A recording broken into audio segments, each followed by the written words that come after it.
My name is Charla Hudspeth, and I'm the Executive Director of Extracurricular and Extended Learning Opportunities. Today's meeting consists of a short PowerPoint presentation with a high-level overview of the role of a campus activity coordinator. I want to start today with just a short overview of what the Student Activities Department does to support you at the campus. We try to provide all the resources, equipment, study materials, everything a coach should need to be successful. We try to provide that for you so that you're not bogged down trying to collect resources and study materials. Also, when we have face-to-face competitions, we arrange the transportation, pay the registration fees, provide meals at competitions, and awards and incentives. If you advance to region or district or state competitions, we also work out the travel logistics for that as well and provide awards and incentives and everything that everyone needs. We really want coaches to focus on working with the students and not get bogged down in the logistical aspects of what it takes to be a coach. As the campus activity coordinator, it's important that you really have an overall view of what the district supports centrally. So what we fund. And at the elementary level, we've added quite a few things over the years. We started out with just a long list of opportunities for high school students and a few for middle school and very little for elementary. And we're really proud of the fact that we offer competitions starting with kinder all the way up to 12th grade. So last year we added esports to our secondary schools for middle school and high school, and that was a huge hit, and we're expanding on that this year. This year we've added middle school cheerleading and at the middle school level, and at the high school level we've added social impact challenge, which is the district's equivalent of Aspen Challenge.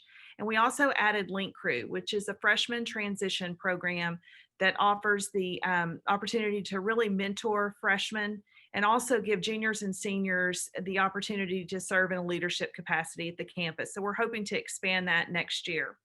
I say all that to let you know that we always try to carry that on down to the elementary level. So hopefully one day we'll have esports at elementary, and hopefully we'll have cheer at the elementary level. We really want to provide as many opportunities as possible. So you, as the campus activity coordinator, need to be aware at your campus, who do you have that wants to coach academic UIL? Or do you have a chess team or Destination Imagination or Lone Star Challenge, TMSCA, or debate? We'll get into a kind of an overview of how those coaches are designated and what your role is in that. But before we get to that, I really want to introduce you to the people that make all of this happen. Most dedicated group I've ever worked with. Your contact person for elementary UIL for campus activity coordinators at the elementary level is Noelle Spear. She is your go-to person. She also is responsible for Destination Imagination this year, TMSCA, Lone Star Challenge, and the documentation side of documenting campus-based activities. Leonidas Patterson is her counterpart, and he has all of the secondary campus activity coordinators and the secondary UIL programs, in addition to academic decathlon, pentathlon, social impact challenge, and Link Crew. Angie Nuno is responsible for chess and esports. Christina Martinez is responsible for middle school and high school cheer, newspaper, yearbook, training, social media, and also assists with activity documentation. And Erica Guzman is your transportation contact person again. And she's also going to assist with supplemental pay and budget. Vicki Beeman is our office manager. And we are all here to assist you and assist you and make this journey a little bit easier. So every week we get to see what an impact involvement in extracurricular activities has on students. We also have gotten great feedback from teachers too. Teachers that serve as coaches tell us that it has made them a better teacher. It's really kind of extended to what they do in their classroom. And in 2015, 2016, we all had the goal that every student would be involved in at least one extracurricular or co-curricular activity each year.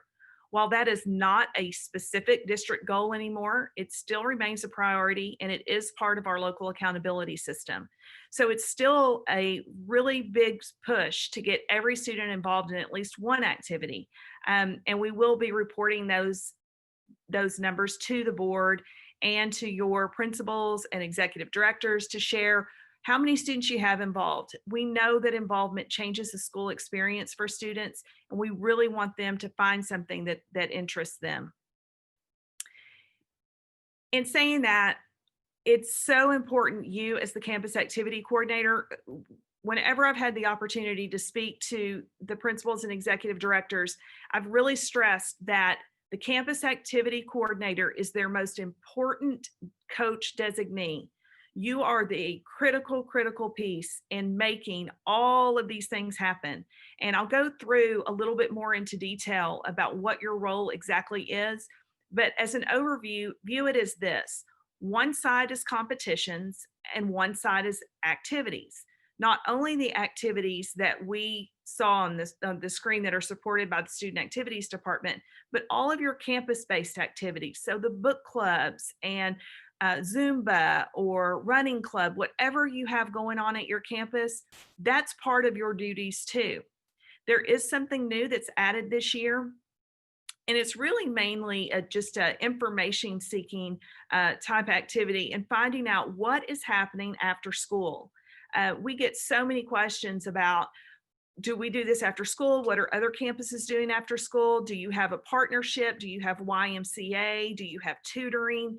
And there's really not one place that has all of that information. We found that there's quite a bit of funding that could be provided if we just only had that information, if we knew what was available or how the district could support campuses with their after school activities. So you'll get more information, but other than that, it's really competitions or activities. So you should have received an email that said that your principal designated you as the campus activity coordinator. Once you got the email, you could sign it, agree to the terms, and then you're on your way. It goes through Oracle for the approval process. If you do not recall receiving that, check in with your principal or check in with Noel and say, hey, have I been designated? Or ask your principal, have you made your designations yet? You know, we really prefer that it's one person, but this year, because there's so much to it, and we've heard over the years it's difficult to add all the activities that everyone's involved in. So the stipend has doubled this year. Instead of $1,000, it's $2,000. And with that, some principals I've noticed have designated two people. That's fine. Our preference is one, just because it makes it easier for Noel or anyone from our department to communicate with what needs to be done with one person from each school. But if you have to, that's fine. Just make sure that you are clear with your counterpart who is doing what. Is one person doing activities and the other person is going to do all the UIL competitions and find coaches and all the other student activity competitions? Or how is this going to be divided up? It's important that you're on the same page, because from our viewpoint, we're just sending you the information. Whoever's responsible for it at the time, we don't know right away unless you tell us. So let's start with the academic UIL competitions. As the UIL coordinator at your campus, so you're the campus activity coordinator, that activity side of your role is you're the UIL academic coordinator. So you need to go to uiltexas.org/A+ and register as the campus coordinator. When you do that, your name will get on a list. You'll get some resources. However, Noel will provide a lot of the resources you need.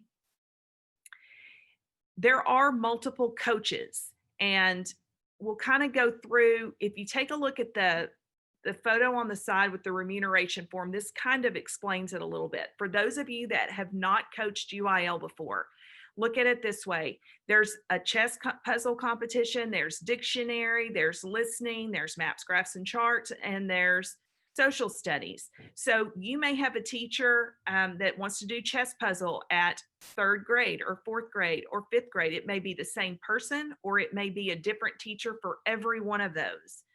every time there is a person's name next to a grade and next to a contest, that person gets $50.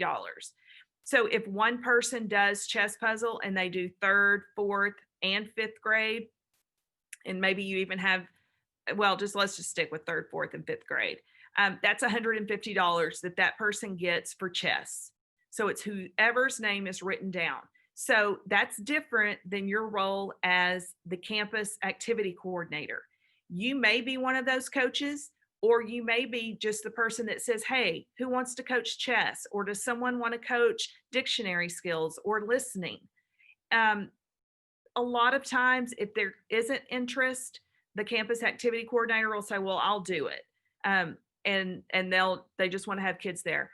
Whatever, we want kids to participate. So every campus is different. However you work it out with everyone is fine. Really, your role from our viewpoint is to be the messenger, to communicate that, this competition's coming up. This is a great opportunity for teachers to earn a little extra money and for kids to be involved in something that's academic based, that they get a t-shirt and awards for. So really, you're just encouraging participation. And if you want to coach, also, that would be great too. So it is possible for you to be designated in Oracle as the campus activity coordinator and also as a UIL coach. You don't have to be, but if you choose to do both, then you would have both of those designations. When we get back to transportation in the spring, Erica will be your contact person for that, and we'll go through that a little bit later on what the process is. So the dates this year, fall is virtual only. So November 7th is School Leadership A, and November 21st is School Leadership B. And Noelle will go into how those groups are divided in just a minute. And then in the spring, it's April 24th for School Leadership A and ACE, and then April 3rd for School Leadership B. After the competition, that's when you submit that remuneration form where you've listed the teachers, what they coached. We tally all of that up.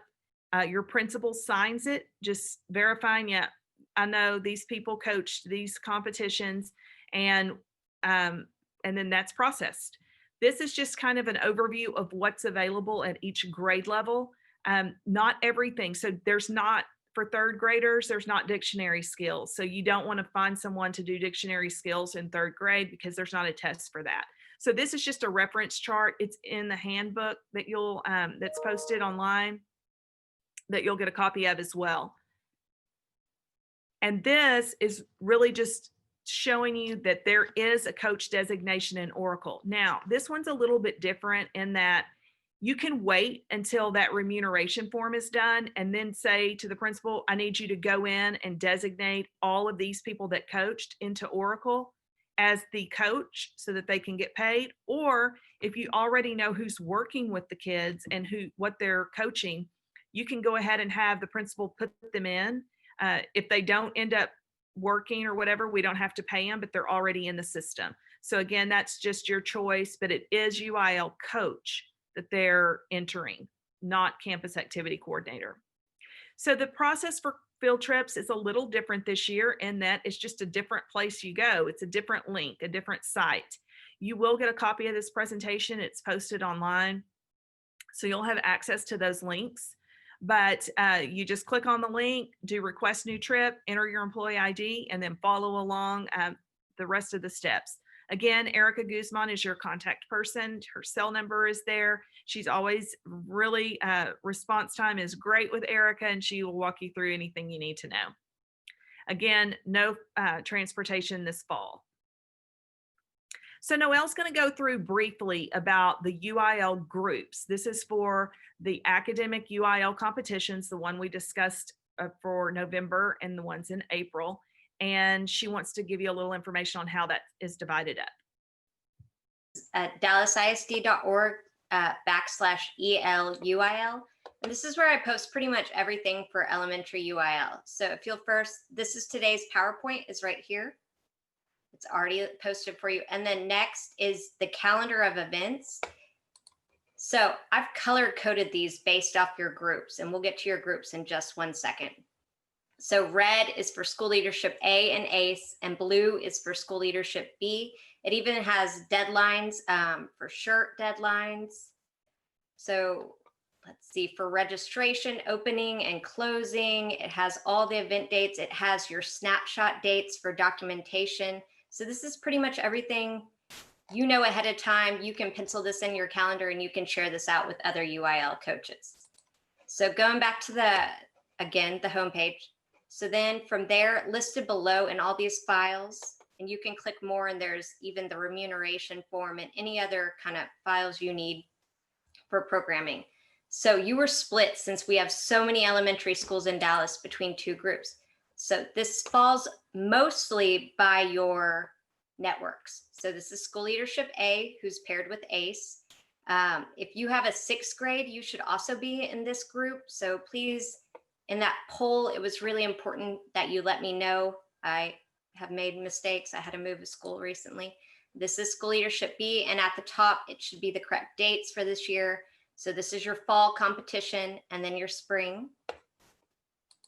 Okay, also on this page, so to help, because I know most campuses have more than one UIL coach. So you have a coaches folder, and it's just linked to a Google document. And so practice tests are listed in here, results when we post, results after virtual and in-person meets, and then competition specific information would be in that folder.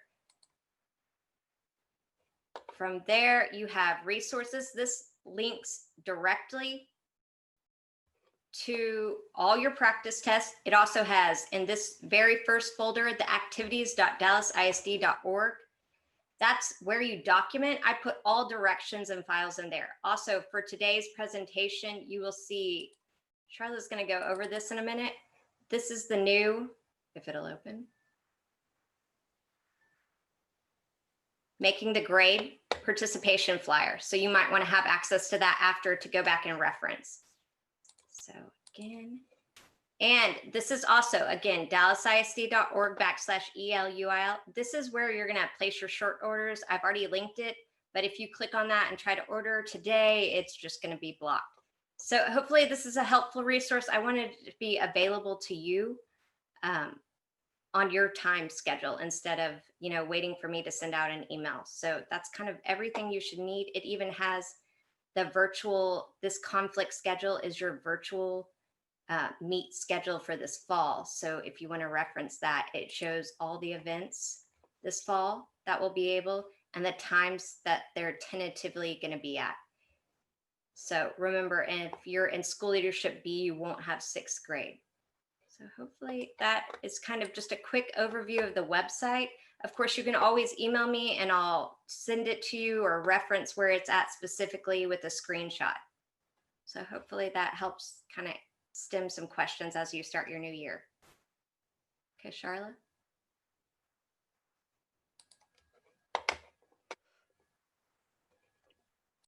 Okay.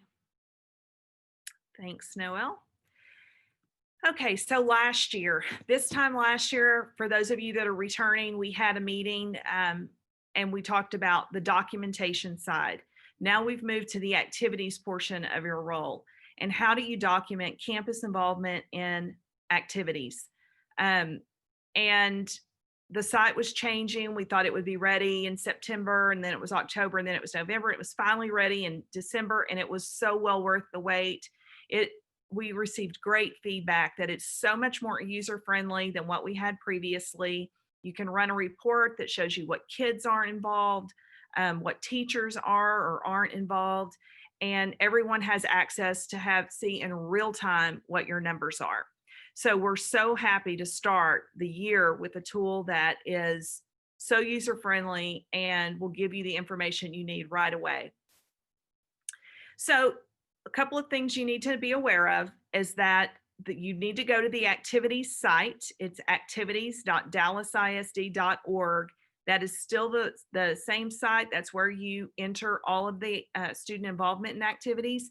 But there are 3 dates. The 3 snapshot dates this year that are really important are December 11th, March 26th, and the final one being May 14th. Those are all really, really important because although we can see in real time who's involved and all of that by going to the dashboard. We want you to know when others will be looking at it. And those are really your snapshot dates. That's what your goal should be, to get as much information in there as you can prior to those 3 days, because those reports will be shared. They'll be shared with executive directors and possibly with the board if they request a report on extracurricular involvement.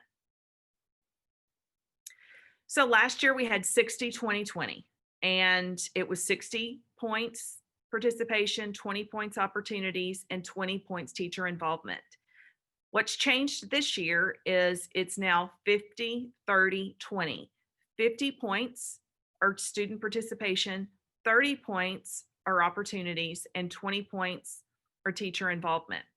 So we still want every student to be involved in at least one extracurricular or co-curricular activity each year. So your goal is 100% of students to be involved. If you have 100%, you'll get a total of 50 points.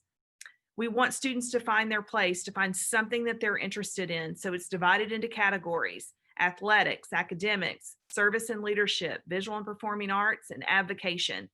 The sheet, the flyer that Noelle said is posted on under the resources, it's also a quick snapshot of it on the slide, really gives you the breakdown of how many opportunities do you need to have in athletics or academics or visual and performing arts at the elementary level.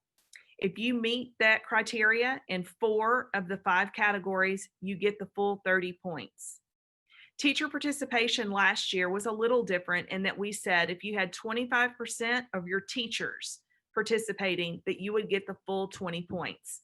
However, after looking at last year's data, we really discovered that everyone was meeting that. The results weren't differentiated enough. TEA doesn't like to have measures in that just that really don't mean anything. If everybody gets the points, then there's no differentiation in the results. So this year, the goal for teacher involvement is 100%, just like with students. And the points are based on whatever that total percentage was. So your goal for students and teachers is 100%. Not everyone will have 100%. You're not expected to have 100%, but that's the goal. And then, of course, the opportunities, we want everyone to find something that they're interested in, something that makes them feel a part. So that's where we answer the questions that are on the flyer. Is it fun and memorable? Did you get your principal's permission to have the activity? All of those things, do they feel like they're part of a team, a part of a bigger community? All of those questions are questions you should ask yourself when you're thinking, does this activity count for the local accountability system? I want to go back a little bit just really quickly about this and clear up some information about the after school portion. So we've always said tutoring is not an extracurricular activity, and it's not. Students don't leave school, high school or middle school and say, I remember the time that I had, tutoring and I had a cool shirt and I was part of a team. None of that applies to tutoring. But what tutoring will count for this year is what you have going on after school. So you'll receive a template and some more information on what we're collecting for your after school portion. That part has been added this year, but it will be in the same system. It will be in the activities.dallasisd.org site, but it won't count toward these 5 points for the local accountability system. This is simply a way to communicate what you're having after school or before school. You could have tutoring before school, or if you have partnerships on your campus, who comes in? Do you have Girl Scouts that someone comes in and works with a group of kids? All of that is just a means of collection to hopefully get extra funding for campuses. This was just a high-level overview of what the role of a campus activity coordinator is. We plan to have some short videos that really can be your go-to, posted on our website, that show how do I add an activity, or how do I navigate the activities.dallasisd.org site, or what is it that I'm needing to turn in for after school collection. All of that will be posted, and hopefully, and we're always available by phone and email. But we know this year is just a huge, huge undertaking, and we appreciate you so much for being the dedicated campus activity coordinator and being our go-to person, and also supporting your principal. Noelle always is available by email or phone, as are any of us. Our main number is listed there. And again, those resources are just resources that are on the website that she went to. You go to student activities under departments and student activities, and there you'll find all of your resources.